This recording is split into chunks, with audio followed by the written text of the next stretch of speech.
नमस्कार मंडळी, RB channel या मराठी चॅनलवर तुम्हा सर्वांचं स्वागत आहे. ह्यूमन ब्लड म्हणजेच मानवी रक्त. माणसाचे रक्त असा एक भाग आहे जो शरीरातील इतर अंगांना म्हणजेच अवयवांना जोडून ठेवतो. आपल्या शरीरात जेवढे अवयव आहेत ते रक्तामुळेच जिवंत असतात. तर आज आपण या व्हिडिओतून जाणून घेणार आहोत की आपल्या शरीरात रक्ताची निर्मिती कशी होते. सोबत हेही जाणून घेणार आहोत की रक्ताचं आपल्या शरीरात काम काय असतं. तर जास्त वेळ न घालवता लगेच व्हिडिओला सुरुवात करूया.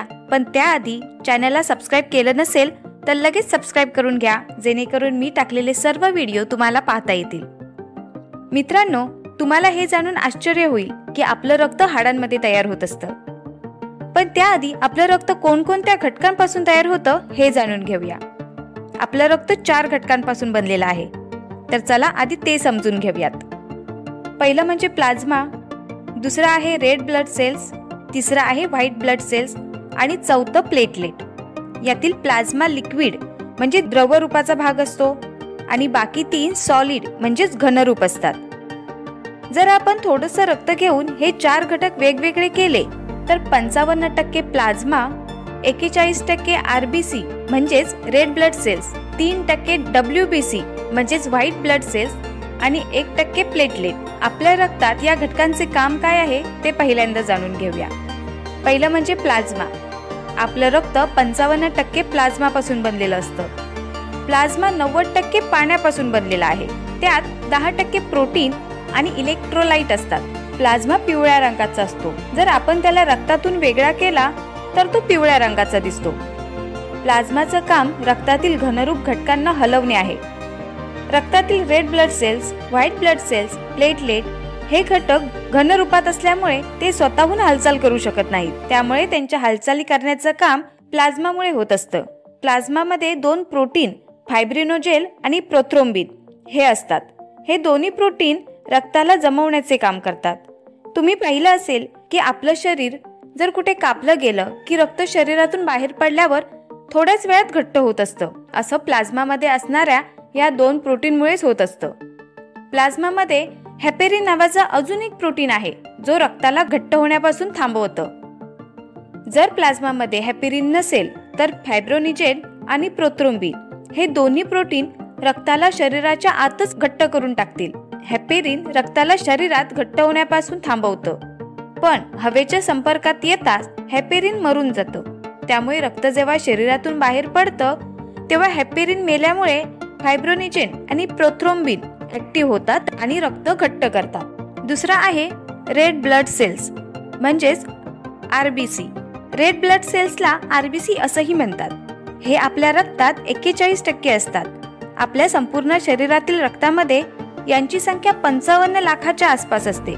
हे लाल रंगाचे असतात, त्यामुळेच आपल्या रक्ताचा रंग लाल दिसतो. यांचा जीवनकाळ 120 दिवसाचा असतो. म्हणजेच हे रक्तामध्ये 120 दिवस जिवंत राहू शकतात. रेड ब्लड सेल्स मध्ये HB म्हणजेच हेमोग्लोबिन असतं आणि हेमोग्लोबिन मध्ये आयरन असतं. रक्तात रेड ब्लड सेलची कमी झाल्यामुळे ॲनेमिया नावाचा आजार होतो, ज्याला रक्त कमी होणे असंही म्हटलं जातं. त्यामुळे ॲनेमिया झाल्यास डॉक्टर आयरनच्या गोळ्या चालू करतात. आपल्या शरीरात रेड ब्लड सेल हे एका टॅक्सीप्रमाणे काम करत असतात. आपलं शरीर हे छोट्या छोट्या सेल्सनी बनलेलं असतं आणि प्रत्येक सेल्सला जिवंत राहण्यासाठी ऑक्सिजन आणि काही न्यूट्रिशनची गरज असते. रेड ब्लड सेल्स शरीरात प्रत्येक सेल्स पर्यंत ऑक्सिजन आणि न्यूट्रिशन पोहोचवण्याचं काम करतं. रेड ब्लड सेल्स आपल्या फुफ्फुसातून ऑक्सिजन घेऊन शरीरातील प्रत्येक सेल्स पर्यंत पोहोचवतं आणि त्यांच्याकडून कार्बन डायऑक्साईड घेऊन परत फुफ्फुसांना देतं. नंबर 3, व्हाईट ब्लड सेल्स म्हणजेच डब्ल्यूबीसी. व्हाईट ब्लड सेल्सला डब्ल्यूबीसी असं म्हटलं जातं. हे आपल्या रक्तात फक्त 3% असतं. याचा रंग सफेद असतो आणि हे रक्तातील सर्वात मोठे पार्ट असतात. यांची संख्या पूर्ण रक्तात 10,000च्या आसपास असते. व्हाईट ब्लड सेल्सचा जीवनकाळ फक्त 4 दिवसाचा असतो. म्हणजेच हे 4 दिवसातच मरतात. व्हाईट ब्लड सेल्सचं काम आपल्या शरीरातील आजाराशी लढणे हे आहे. व्हाईट ब्लड सेल्स आपल्या शरीरातील रोगप्रतिकारक शक्ती आहे. ते आपल्या शरीरात एका सिक्युरिटी प्रमाणे काम करतात. जेव्हा आपल्या शरीरात बाहेरून कोणतेही बॅक्टेरिया किंवा व्हायरस अटॅक करतात तेव्हा व्हाईट ब्लड सेल्स त्यांना शोधून मारून टाकतात. याप्रमाणे व्हाईट ब्लड सेल्स आपल्याला अनेक आजारांपासून सुद्धा वाचवत असतात. चौथा आहे प्लेटलेट. प्लेटलेट आपल्या शरीरातील रक्तात फक्त 1% असतात. यांची संख्या संपूर्ण रक्तात 2 लाखाच्या आसपास असते आणि यांचा जीवनकाळ 7 दिवसाचा असतो. हे रक्तात फक्त 7 दिवस जिवंत राहतात. प्लेटलेटचं काम आपल्या शरीरातून बाहेर जाणारं रक्त थांबवण्याचं आहे.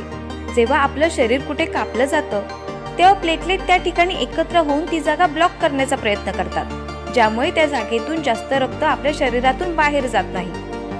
प्लेटलेट आपल्या शरीराला ताकद देण्याचंही काम करतात, कारण यात काही हार्मोन आणि प्रोटीन असतात. तर आपण आता रक्तातील सर्व घटकांना पाहिलं आणि त्यांचं कामही पाहिलं. आता जाणून घेऊया आपल्या शरीरात रक्त कसं बनतं. आपल्या शरीरात रक्त हाडांमध्ये बनत असतं. शरीरात जेवढी मोठी हाडं आहेत त्यांच्यात रक्ताची निर्मिती होते. आपल्या हाडांमध्ये लाल रंगाचे स्पंजी टिश्यू असतात. त्यांना अस्थिमज्जा म्हणजेच बोन मेरो असं म्हणतात. जर तुम्ही नॉनव्हेज खाणारे असाल तर तुम्ही हाडांच्या आत लाल रंगाचे कोणते तरी मटेरियल बघितलेच असेल. या लाल रंगाच्या मटेरियललाच अस्थिमज्जा म्हणजेच बोन मेरो म्हणतात. या बोन मेरो मध्येच स्टेम सेल्स असतात. हेच स्टेम सेल्स रक्तातील red blood cells, white blood cells आणि प्लेटलेट तयार करण्याचं काम करतात. आपल्या रक्तातील प्लाझ्मा निर्माण करण्याचं काम लिव्हर करतं. प्लाझ्मातील प्रोटीन, फायब्रोनिजेल, प्रोथ्रोम्बिन आणि हेपेरिन बनवण्याचं काम आपलं लिव्हरच करत असतं. तर तुम्हाला आता समजलंच असेल की आपल्या शरीरात रक्त कसं तयार होतं आणि रक्ताचं आपल्या शरीरात काय काम आहे. व्हिडिओ कसा वाटला हे आम्हाला कमेंट करून नक्की सांगा. व्हिडिओ आवडला असेल तर लाईक करा, जास्तीत जास्त लोकांपर्यंत शेअर करा आणि आमच्या चॅनलला सबस्क्राईब सुद्धा करा.